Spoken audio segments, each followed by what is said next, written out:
Senator Steele-John. Thank you, Acting Deputy President. This is not my first speech.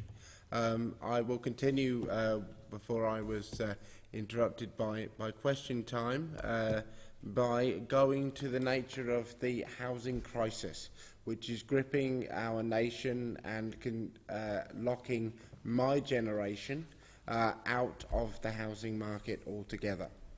Mr. Acting Deputy President, there are now currently over 200,000 applicants waiting on the social housing, the Australian social housing waiting list across the country. Of those, 69,000 are classed as in great need, meaning that they are either homeless or experiencing great risk to their health and safety on the part of their housing situation.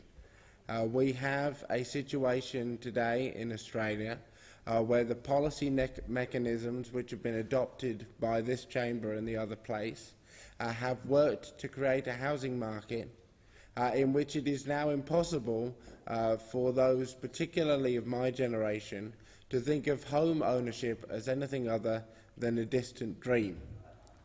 It is quite frankly absurd and perverse that I, as a 23-year-old Australian and senator in this place, am one of the only people of my age who could now ever consider the fact of buying or purchasing my own home. This isn't in any way surprising, and it isn't in many ways new. The average cost as a percentage of disposable household income of the average home loan has risen from 32% in 1988 to 134% as of 2015. Rental costs have increased 44% over that time period, and unsurprisingly, home ownership among young people has dropped significantly over that same period. Now, it's very easy for us all here to sit here and kind of quote these facts and statistics in the abstract as though they don't have human consequences, but I know from first-hand experience that they do. There are over 10,000 people in my home state who will tonight go to sleep without a home. Of those 10,000, 42% will be below the age of 25. In my local suburb of Rockingham and in the neighbouring suburb of Mandurah, over 100 people will go, 200 people in each suburb will go to sleep on the streets. These people are treated as though they are not our fellow Australians. They are quite often treated as though they are lesser than the animals with which they sometimes sleep. They are moved on, they are shunned, they are treated as less than. They do not feature often in our political debate, and I do not find that surprising. I have been in Canberra less than a week, and yet am already under no illusion as to why it is that issues such as homelessness and poverty so infrequently make it onto the discussion paper in this place, except when the Greens bring them up. We are paid a couple of $100 every day for being here. We are on one of the highest wages in the nation. We do not see, we do not know, we do not often interact with people who experience these things. And it doesn't surprise me in the slightest that the legislation proposed by the government does little or nothing to address this fundamental issue. The reality is that the coalition government, which is so poorly represented in the chamber at the moment, cut no less than $500 million from the homelessness sector upon coming into government, under the guise of a budget emergency which we had to address lest the entire place burn down. It is quite funny to me that subsequent to having to find that $500 million for the running of the nation, it was then able to find a further $500 million for a military exercise to follow the United States into a bombing campaign in Syria with no clear aim or objective or end date. Yet these are the decisions that we make in this place. These are the priorities of this chamber.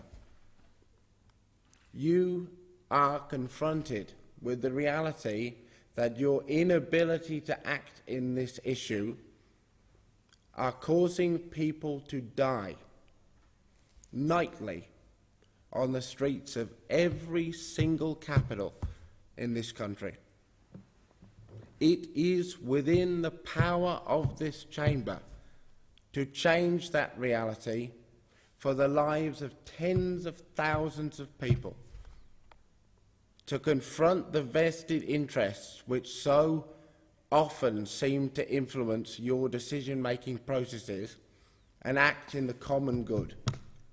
Not just to tinker with negative gearing, but to end it. To confront the scam that is capital gains tax exemptions, where we, young people, workers, older Australians, mums and dads, subsidise a tax mechanism over 70% of the profits of which go to the 10% of most wealthy households in the country. We could end that right now. We could inject billions of dollars into the affordable housing sector, into the community housing sector. We could establish right now a national rental standard so that nobody is forced into the situation where, if they are lucky enough to be able to rent a premises, that premises has a roof that leaks. That premises doesn't have air conditioning. That premises doesn't have a floor.